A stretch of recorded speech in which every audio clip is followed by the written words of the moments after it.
A segunda carta de Paulo aos Coríntios tem ensinamentos preciosos para as nossas vidas. No capítulo 12, versículos 9 e 10 está escrito: Mas o Senhor respondeu: Minha graça é suficiente para você, pois o meu poder se aperfeiçoa na fraqueza. Então, se Cristo continuar a revestir-me de seu poder, eu ficarei feliz em me orgulhar de tão fraco que sou. Sim, fico feliz em ser fraco ou insultado ou maltratado ou ter problemas e sofrimentos, desde que seja para Cristo. Porque quando sou fraco, sou forte. Existem muitas histórias maravilhosas de cura na Bíblia. Jesus curou muitas pessoas de lepra, cegueira, deficiência física e outras doenças. Ele até ressuscitou Lázaro dentre os mortos. Com certeza você também tem ouvido sobre pessoas, hoje em dia, serem curadas por Deus.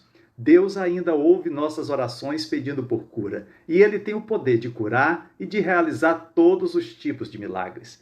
Então você pode estar se perguntando: e eu? Eu ou alguém a quem eu amo, que tem lutado contra uma doença todos esses anos? Eu orei pela cura, jejuei, pessoas impuseram as mãos sobre mim, então por que eu não fui curado? Infelizmente, não existe uma resposta simples e fácil, mas existem alguns princípios que podemos aprender através do exemplo do apóstolo Paulo. Espero que esses princípios possam encorajar você. Primeiro, Deus tem um propósito. No capítulo 12, versículo 7, Paulo afirma que para impedir que eu me exaltasse por causa da grandeza dessas revelações, foi-me dado um espinho na carne, um mensageiro de Satanás para me atormentar. É interessante que, embora nunca se tenha dito o que especificamente afligia a Paulo, o propósito da aflição é mencionado duas vezes, no início e no final do versículo, para impedir que eu me exaltasse. No início do capítulo, versículos 2 a 4, vemos que Paulo teve algumas revelações surpreendentes. Ele foi levado ao terceiro céu e também foi levado ao paraíso. Estas experiências foram tão espetaculares que ele poderia ter se sentido tentado a se vangloriar delas, ou a se sentir superior àqueles que não tivessem tido essas mesmas experiências. Então Deus optou por colocar em Paulo um espinho na carne, com o propósito de ensinar-lhe a humildade. Não foi um ato aleatório, nem um capricho da parte de Deus. Ele teve um propósito bem específico. Segundo princípio, Deus pode se utilizar de qualquer coisa para nos ensinar. Este mesmo versículo nos diz que o espinho da carne de Paulo foi um mensageiro de Satanás. Como pode ser isso? Era de Deus ou de Satanás? A resposta correta é de ambos. Satanás certamente está contra Deus, seus propósitos e seu povo. Satanás provavelmente gostava de atormentar Paulo. Porém, exatamente como na cruz, os planos malignos de Satanás sofreram uma volta de 180 graus para servir aos propósitos de Deus. Satanás teve sucesso em incomodar a Paulo, mas o resultado foi que Deus se utilizou disso para fazer com que Paulo se tornasse uma pessoa humilde. Terceiro princípio: a força de Deus é revelada através de nós. Este princípio é mencionado 3 vezes nos versículos 9 e 10 de diferentes maneiras. O versículo diz: Mas ele, Cristo, me disse: Minha graça é suficiente para você, pois o meu poder se aperfeiçoa na fraqueza.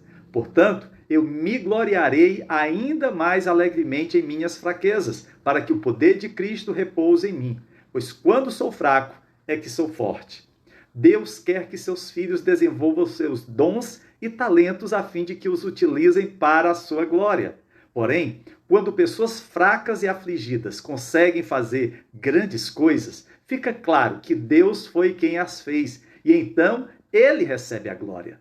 Nosso propósito na vida é glorificar a Deus para mostrar seu poder e sua grandeza. E embora nossas circunstâncias possam ser dolorosas ou mesmo desconfortáveis, Deus quer nos lembrar que são as coisas eternas que importam. No capítulo 4, versículo 18, ele diz: Assim fixamos os olhos, não naquilo que se vê, mas no que não se vê. Pois o que se vê é transitório, mas o que não se vê é eterno. Quarto princípio: nós podemos ser felizes, apesar das circunstâncias. Daí lemos no capítulo 12, versículo 10. Por isso, por amor de Cristo, regozijo-me nas fraquezas, nos insultos, nas necessidades, nas perseguições, nas angústias, pois quando sou fraco é que sou forte.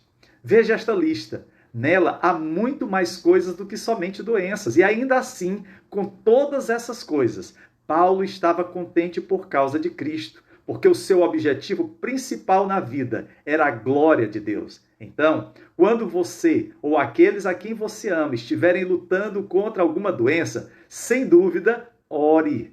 Mas se Deus decidir deixar um sofrimento persistir, busque saber o que Ele quer fazer em você e através de você para lhe ensinar a humildade, para mostrar a grande força de Deus em você. E, finalmente, para que a glória seja dada tão somente ao Senhor.